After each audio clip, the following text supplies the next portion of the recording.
well, we noticed that search queries actually correlate with current events of time. What is important is the window size of the slices, because if you increase the window size, you can even, well, see some long-term tendencies. I did that here. This is the window size, well, one slice is 1 week, I think. And I plotted the queries swimwear, auto furniture, and spring break. And it's obvious that, well, the spring break query is overrepresented in the springtime, and people are looking for auto furniture at the beginning of the summer. Huh? So you could do that. So, but overall, it's a sensitive measure for the interestingness of a query is essential. But I showed you one. So now the maybe most important part, user profiling. We want to generate user profiles out of search queries. We want to tag user IDs with attributes. You can do that manually or automated. There are even some projects in the web which do that manually, where you tag some user IDs with the keywords of the search. But, well, this was too much for me. I like it the automated way. So you could categorize users into some categories by their usage frequency, by their interests, and even by their competencies. We did that by we did the user interest profile already, because we can detect the topic, and so we could attribute the user ID with topics he is looking for. Well, but you could also introduce some categories for the usage frequency. You could introduce frequent user, average user, and infrequent user. You could differ between weekend and weekday user, and you could differ between daytime and nighttime user. And basically, it shows that well, AOL search engine users seem to use the search engine, well, mostly infrequent or average. Mostly search all over the week, but there are some users which only surf on weekends. And that AOL users, well, mostly search on daytime or mixed. Only 5% of the users are only submitting queries in the nighttime. Well, you could interpret this as well, some kind of nerd factor or what. What else could you do?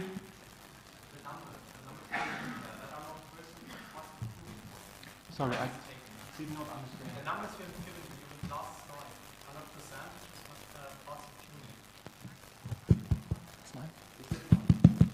100%, questions, please. Yeah, maybe questions, please, on the end, and please raise your hand and wait for the microphone. Thank you. Okay, we will go in detail later. What else could you do? You could differ between beginners and expert users. Well, how would you measure the competency of a user? You could measure the usage of some expert search features, which are, for example, exclusion or alternatives, which are quotation marks or certain restrictions on the query.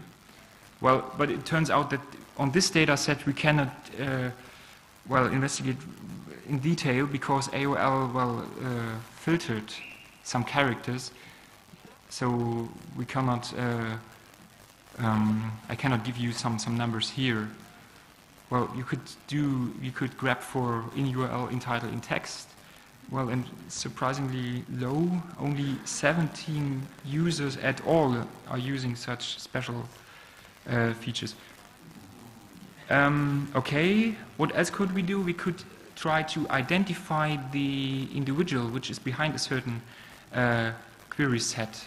You could do that by IP addresses, by authentication information, but we do not have this information in the data set. So the only thing which we could focus on is to localize possible primary keys in the query history of the user.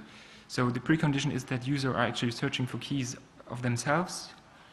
Well, for now, I neglect the fact that users are also searching for keys for people they know. This leads to some false positives. I will show you that later. Some possible primary keys are You could look for are the social security numbers, credit card data, driver's license numbers, maybe full names with address data. You could look for telephone numbers. You could look for email addresses. The problem is that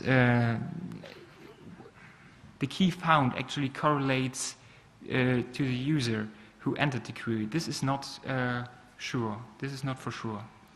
Another problem is if one account is used by multiple users, this results into some aggregated profiles where you find multiple keys in one query set. So this is also a problem. I did that for some possible primary keys. Here the social security number, which has a certain format.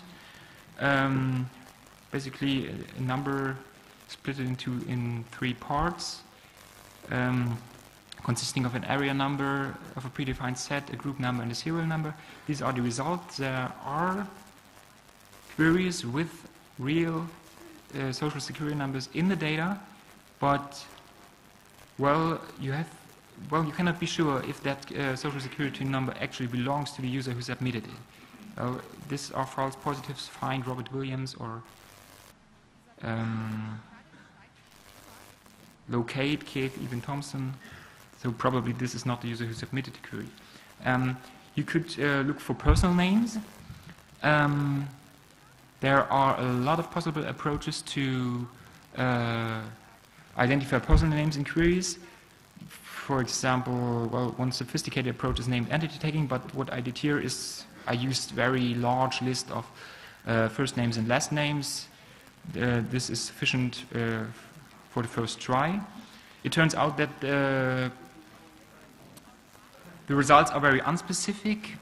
There are a lot of false positives in the data, so you have to add some extra context to the name. For example, if you add the pattern, my name is, I am, whatever, you can reduce the false positives and people seem to talk with a search engine.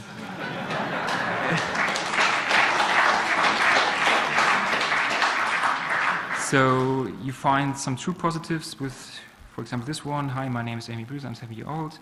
Or this one, my name is James Marvin Sparks Jr., how many more of the Sparks are in Florida? There are also some false positives. I think Alan Ray is a famous basketball player, and Joel Santana is also some kind of celebrity. But, this is, a good approach for identifying users. The next approach is looking for telephone numbers. We have the North American Numbering Plan, which follows a regular expression, so you can grab for some queries containing telephone numbers. There are, of course, some other numbering schemas, but this one is sufficient now. And you look for telephones, and you find some true positives. I was cut off from the tech support, have them call me back at 123 blah. I want to know if there are charges for my dial-up number 706 whatever. Also this my is an indicator that this number actually belongs to the user who submitted the query. And what you would do is, you would basically look up the telephone number by reverse search in some telephone directories to identify name and addresses, and so you have an identification of that user. There are also some false positives. Probably this one is a false positive. I am a police officer. I need the address from 123. I'm not sure if this query submitted is actually police officer. By these kinds of techniques, it is possible to identify users. I'm not the first one investigating this area. The New York Times identified user 4417749, which is Thelma Arnold, a 62-year-old widow, which lives in Gilburn, Georgia. They published a photo of her. And how they did it, they looked at the queries of her, and they found a lot of searches for the family name Arnold. And well, Thelma Arnott was looking for homes sold in Louisville, Georgia, or homes sold in Gwinnett County, Georgia. Well, and this led to the identification of this user. And I'm sure you believe me that you could identify more user IDs in the data. Let's go into some further thoughts, because the data is quite incomplete. The IP address is missing, the query history is only over a period of 3 months. There is no explicit user data in the data set. But imagine what is possible for those with the real data, because they have really long-term profiles. The Google cookie expires in 2038, and they do not even need to mine for your name or address. Sometimes they may have it already, because if you are registered for another service of the same company requiring name and address, they simply have to join the data, and so they can, well, correlate your search queries with your name and address. This is quite frightening, so we can think of some consequences of this incident for your searching behavior. You should generally adapt your searching behavior to avoid those kind of data aggregation and user profiling. I'm not sure if we will ever see again such an incident, but, well, just in case. Well, you should at least clean your cookies regularly, so to avoid data aggregation. You should avoid being trackable by your IP address, because IP address correlates somehow to location, and, well, location somehow correlates maybe to user. It's never a bad idea to anonymize. You should avoid personalized queries. I know this is some kind of difficult, but, well, you should try that. And you should boycott monopolies, because, well, if you use all kinds of services from the same company, well, it is very dangerous, because they are able to join the statistics and the data sets, and this is even more powerful.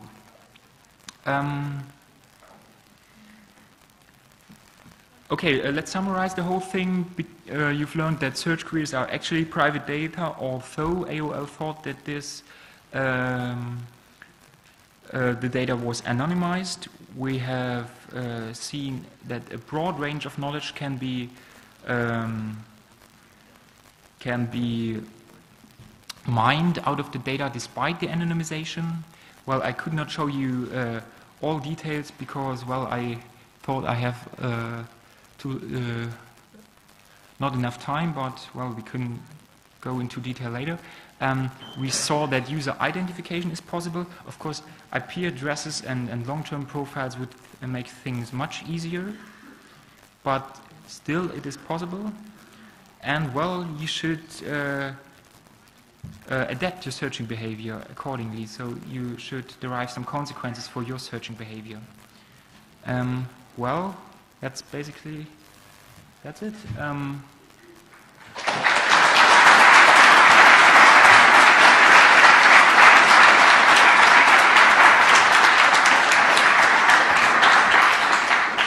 There are questions or remarks. Well, maybe it's now the time. Yes, we have a lot of time for some questions. If you have a question, please raise your hand and wait for the microphone. Any question?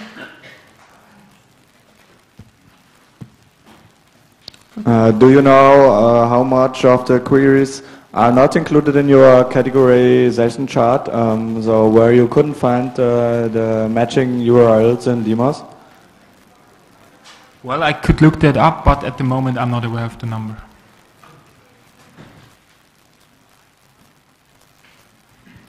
Did you do any research about email addresses?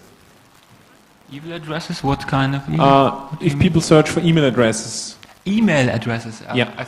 I understood evil addresses. Well, would be kind of the same.